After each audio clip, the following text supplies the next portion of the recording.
Today, we are going to read your energy. And you're probably like, Nikki, how in the world are you going to read my energy? Well, if you're here, we have some sort of connection, all of us together. And what I'm reading is the places where we overlap. So we are one beautiful, big community of the Bravehearts, and we overlap in many places, believe it or not. And that's why we're all attracted to the one place. So that is what I'm going to read today. And to be honest, there was like different things that I was like, oh, okay, some of the group has this and some of the group has that. So I'll be giving a lot of messages for each energy center. But for the most part, I think you're going to really love it. So this is something that I do in most of my readings, the soul readings. And it's actually what I first started to do, period. This is all I could do in the beginning, was read energy centers. So we have these main 7 chakras that lie like over our body. And that was one of the first things I learned to do, was to read these centers. And it's amazing to see how much information is in these centers. And it's really a look at our energy. When you learn to read energy, you can also learn to read a person's bodies. Like you can see like ailments, I mean, all sorts of fun stuff. You can see what's being blocked, what's not being blocked, what's trying to move, where the like person's energy is trying to move to. So it's a really good tool. We have done an episode on this before, but I always like to see like how is our energy shifting and moving, and it was just really fun to see everything that's been shifting. So I'm going to start by reading from the top to bottom, which is actually backwards because our first chakra is at the bottom of our spine. It's called the root center. But I like to start from the top because I'm really like looking at the person's actual body. So I'm starting from the head down, and that would be the last chakra, which is the crown chakra. So we're going to start off there. I am admittedly in a time crunch. I have to get my son to singing classes. So we're going to see how quickly I can do this, but there's just so much I want to share.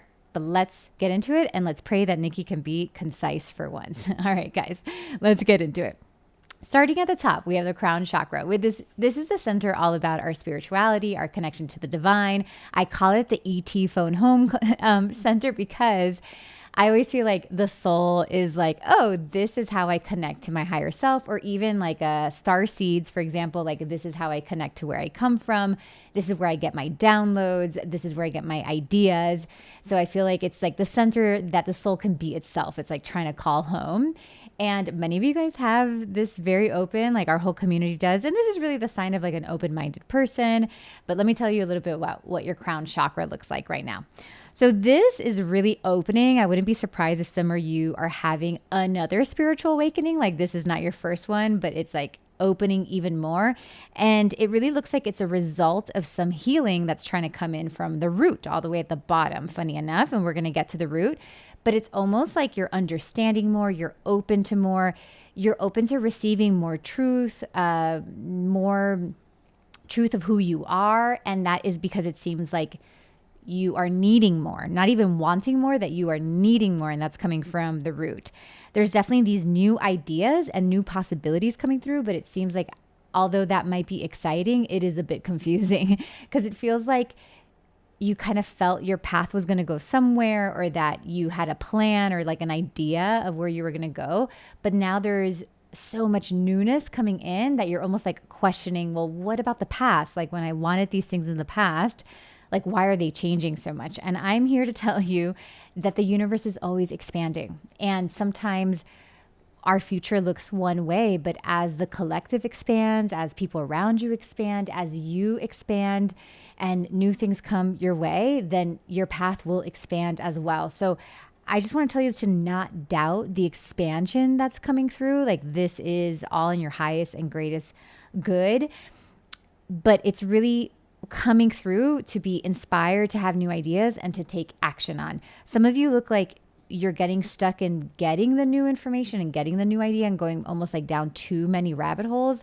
I was really getting the message that like we need to kind of decide where we stop this rabbit hole and start taking action, or start implementing like what we know, what our beliefs are, what we have learned spiritually, and how we are now going to live from there. So this might be a message of like, you know, slowing down, kind of like this entertainment of spirituality or this entertainment of information, and instead like really taking it to heart and really embodying it. But overall, the crown is looking good. It's opening and there's a lot of new ideas and possibilities.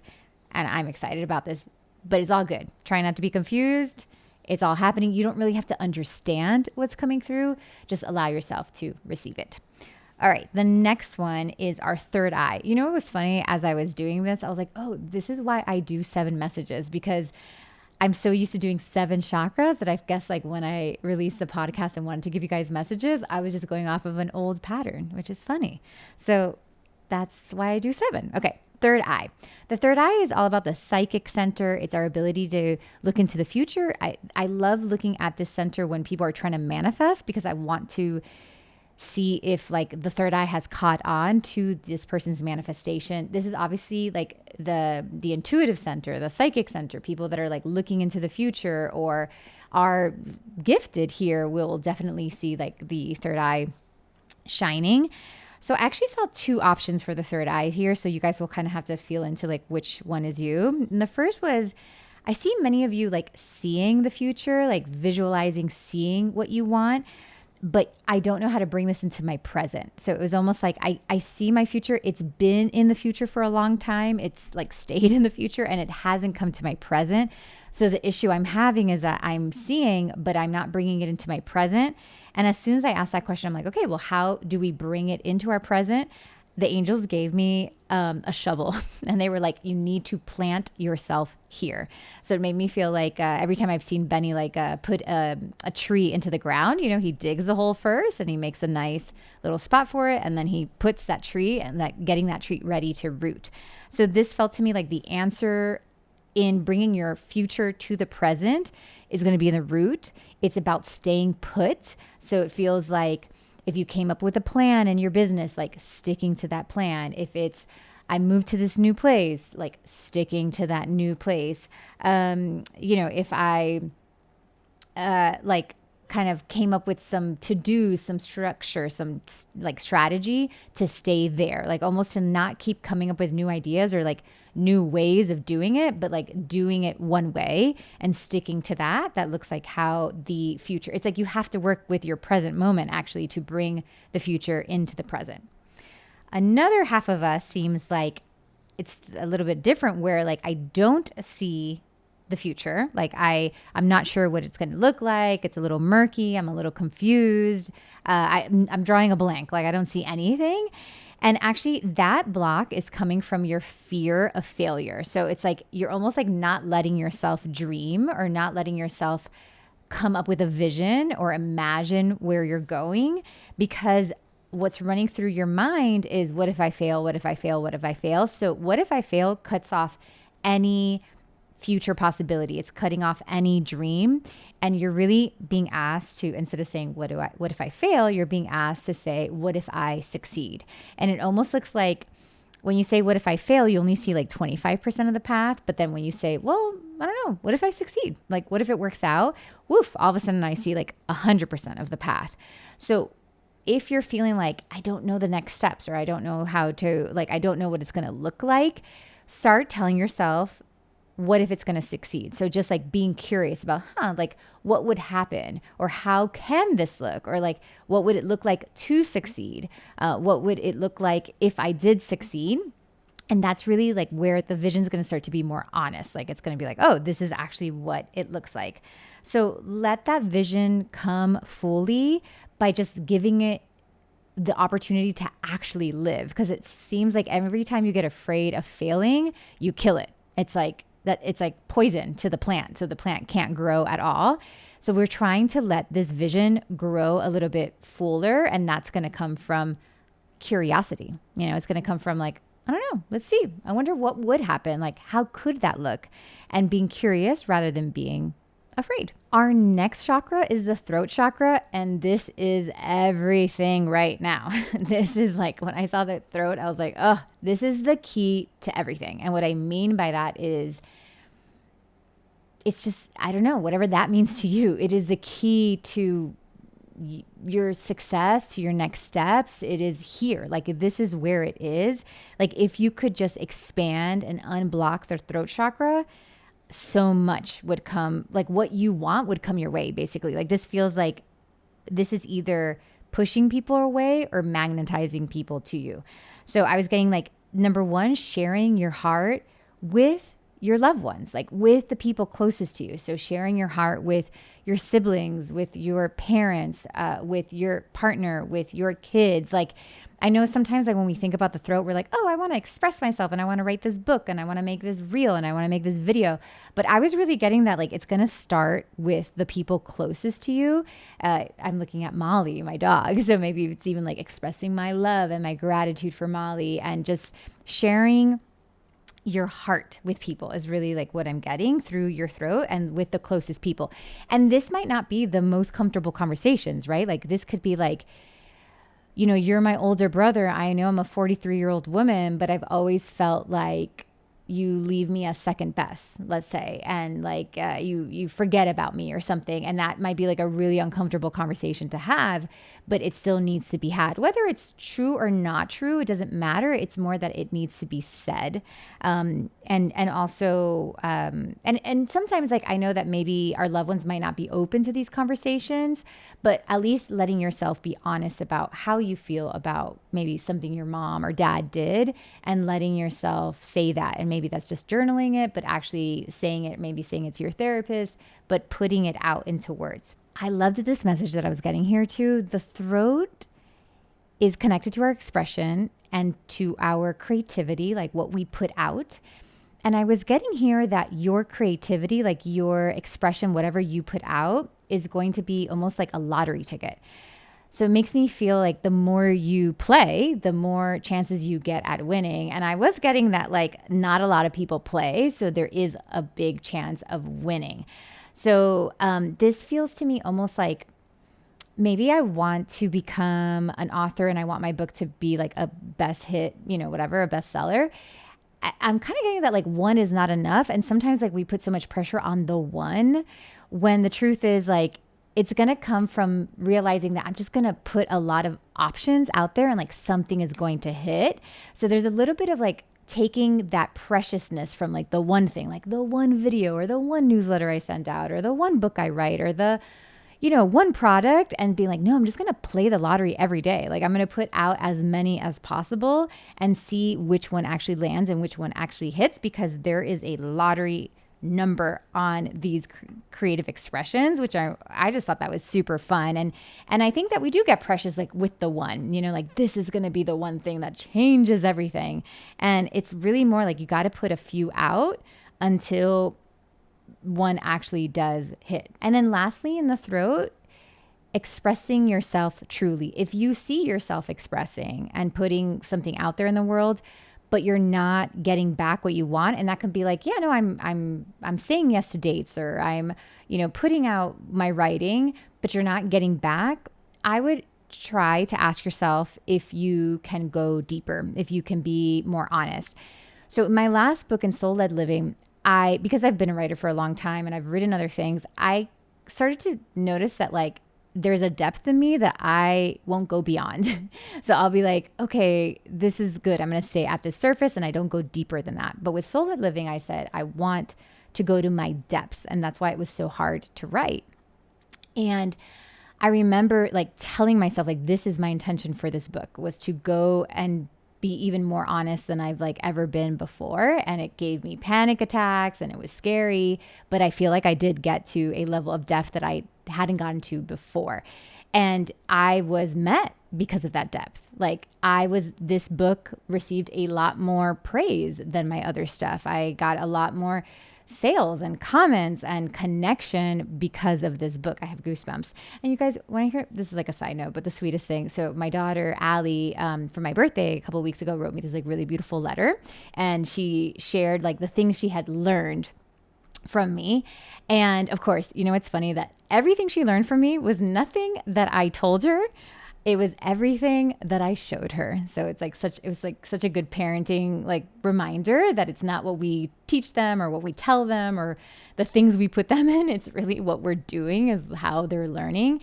And she said that one of like the biggest learning moments for her was seeing me go through that process of writing that book and crying and like having anxiety and being like deeply afraid, but still putting it out there anyways. And, she went to my book signing and like just saw me like stand up and like be brave. And she was just like, that was one of the most important things that you've taught me, which makes me want to cry. And it was really what she saw me struggling with was like me trying to be honest and like get to my depths. And that is what seems like the throat is asking you of. So if you're feeling a little blocked and it's like not happening, where are the depths? Like, how can you get more honest and how can you go deeper? The next center we're looking at is the heart. I love your guys' heart. At the core, you are all very heart-led beings. My sense even is that many of you are 4-dimensional beings or working to the 4D right now. So it's like your heart is the strongest thing. It's also one of the things that makes it hard to be on earth for you guys, because like you love so deeply and you just come with a strength of heart. And this almost feels like this kind of sets you apart from your family as well, that like some of you may feel very much like black sheeps of the family. And a lot of it is because somehow you were this child that even though you've been through a lot, you've managed to keep your heart open. And like, this just made me want to cry. Like, it was just so special. So this also may be the thing that makes you feel a little lonely and makes you feel disconnected from others, because not everybody is brave enough to keep their heart open, and you really have. And yeah, for better or for worse, but like your heart is really beautiful. In addition to that, I was seeing, this is really interesting. There's a grieving that's trying to come through for an injustice that came from your family. So it almost feels like there was something that was like unfair, unjust in the family, and you're almost holding a grief there. And the best way I can explain this is, the other day, Benny and I were in the kitchen, the two of us, and we were talking about the land. So Benny wants to build more properties on the land, and I am very protective of the land. And I'm like, I'm holding him back in a way because I want to make sure that like his ego doesn't come and just like build a bunch of shit on the land, right? And I thought that that's like why I was like slowing him down. But as I started to talk to him, I could feel this emotion like trying to come through me. And I was like, I started to cry, and I said like, listen, like, I am scared that if you go and take this project full force, you're going to go back into this like full work mode, which you did the first few years of our marriage. And when you were in full work mode, like, you hated me. Like, Benny hated being a full provider. And like, he kind of just like felt everybody was depending on him. And I just always felt like he was mad at me. And obviously like, that's not the truth. That's like the way that I was receiving it. But I was talking about it.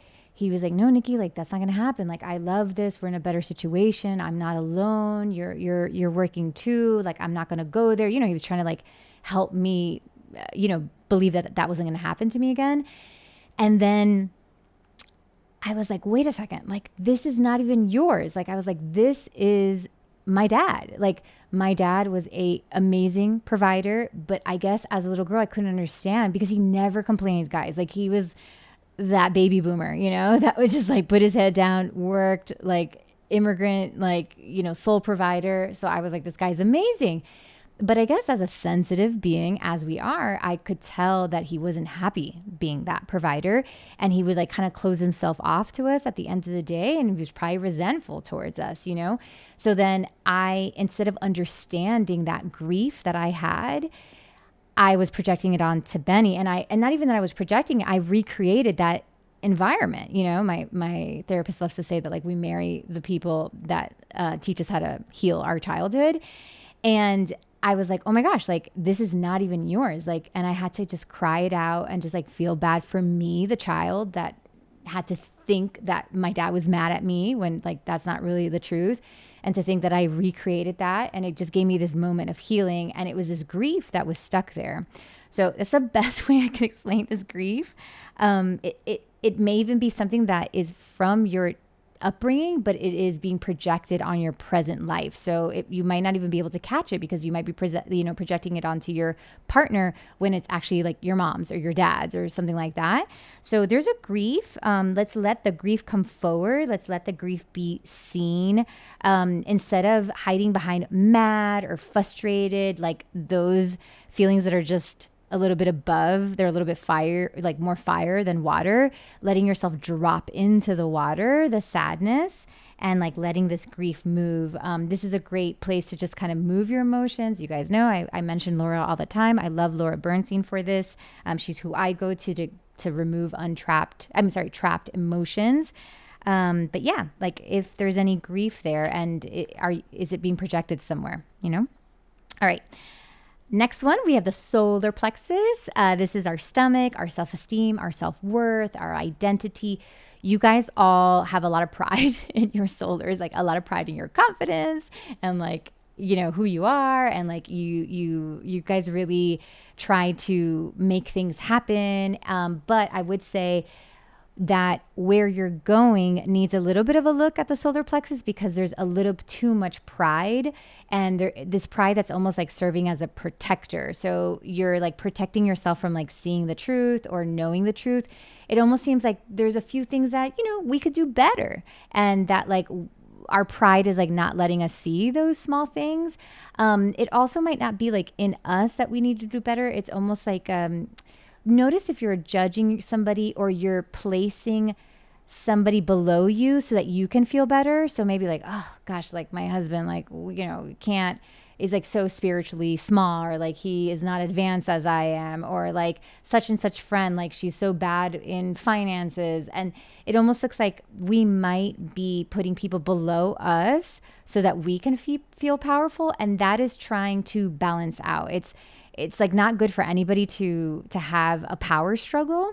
And there's like this balancing that's trying to come forward. So just notice the people that we have stories about, you know, like, oh, I have the story about my younger brother. I have the story about this child, and just like allowing ourselves to see our part in that story. So if you kind of notice that like you always have a story about like somebody, your friend, a family, and just be like, I'm ready.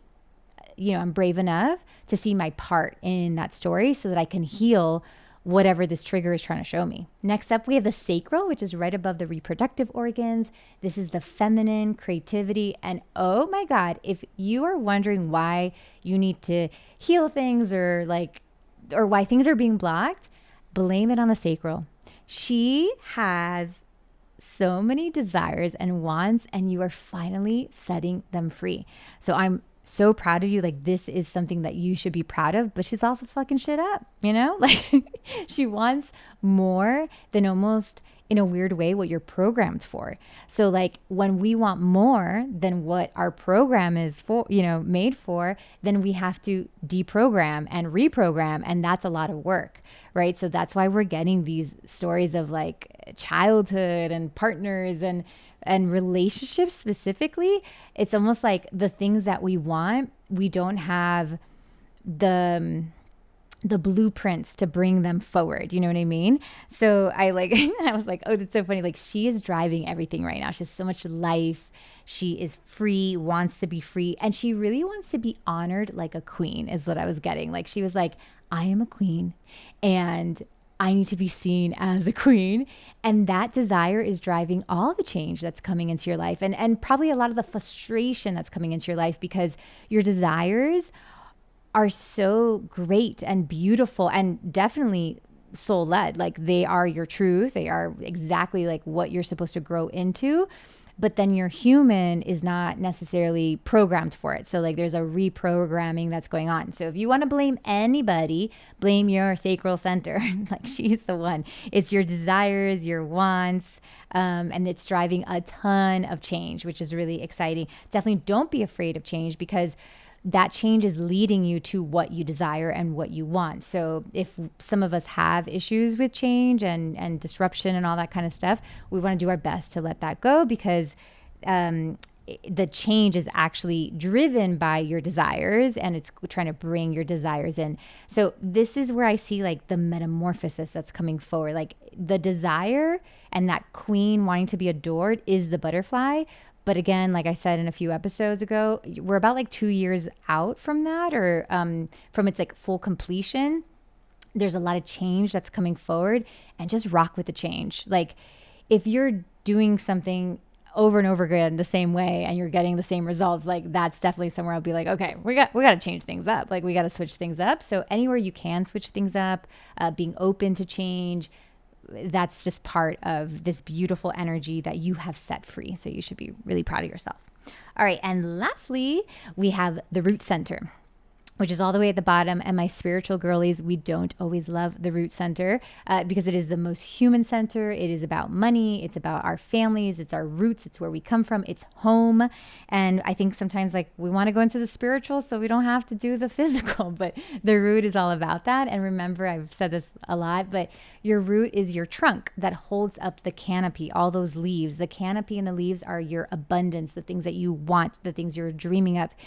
We cannot have a big canopy with lots of fruits and leaves if we have a super skinny, rotten trunk. So the trunk is where we need to start, and it needs to get strong to carry. So usually family stuff, money stuff, home stuff will come up because we are wanting and desiring more, and abundance is trying to come through, but it doesn't want to topple us over, right? So that's why these things come forward. So money was the first thing that was coming. Like it was like loud and clear. It feels like there's a desire to make money in a different way. You're really trying to work on that and like make space for money to come in a certain way. But I'm really getting that there needs to be a compromise right now, that is coming. You are setting the structures for that. It's going to flow in, but you may still have to be doing a little bit of the old, So like maybe still working as a contractor, or, doing that part-time work, or doing that work that like is more that security work, so that you can grow into the new way of money. There's a little bit of an in-between, and to not judge yourself if you're a little bit in between, if you're doing a little bit of both, if you're maybe growing a business, but still doing your old career at the same time, no judgment. That's perfect. That's exactly what's happening because you're in the process of like growing this new root. The other interesting thing I was getting about those of us who are trying to maybe bring money in a different way, you might think it's you. Like you might be like, I keep trying. I keep putting this out there. And I'm getting that the world may not be ready yet. And this reminds me of when I first released Soul Seeker. So if any of you have seen Soul Seeker, that was one of my first on-demand offers. And I was so excited to share spirit guides and all this stuff.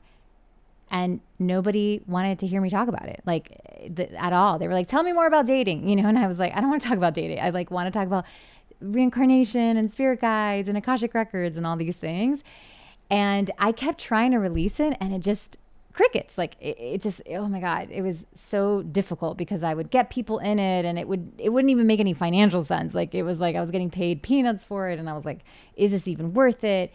And it's so crazy that today, like Soul Seeker really like led into Soul Reading Method, and to think that Soul Reading Method is the signature offer of my business.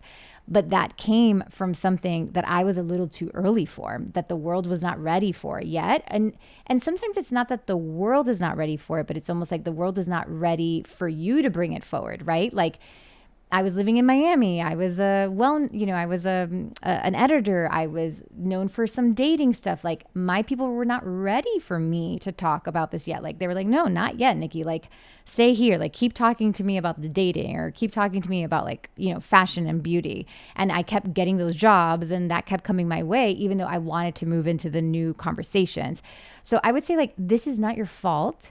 And to also look at perhaps I'm just a little early. And this is like why that compromise comes. So like you might be compromising with the old, like maybe you were known for something before, and you have to do just a little bit of that as you keep growing the other part and letting the people and the community and the world get ready for this new way of sending you money. And lastly, anybody that is thinking about home, that wants to move, or maybe wants to like redo their house or grow their house, maybe look for like a steadier place, just home stuff.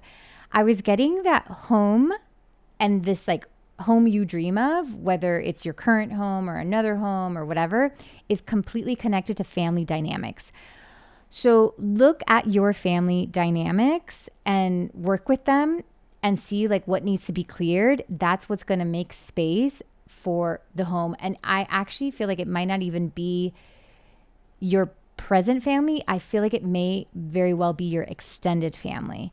So it's funny, when I was getting this, I know somehow, somewhere, I end up in California in the future probably close to my younger brother in Encinitas. Like I have no idea how, but I just feel like I'm going to be there one day. And what's funny is that at the same time, I could never do that today because there's so much of my extended family. Like I can't go that far from my parents yet, like to be on the other side. There's just things. I don't even know what they are yet, but I can tell there's something there.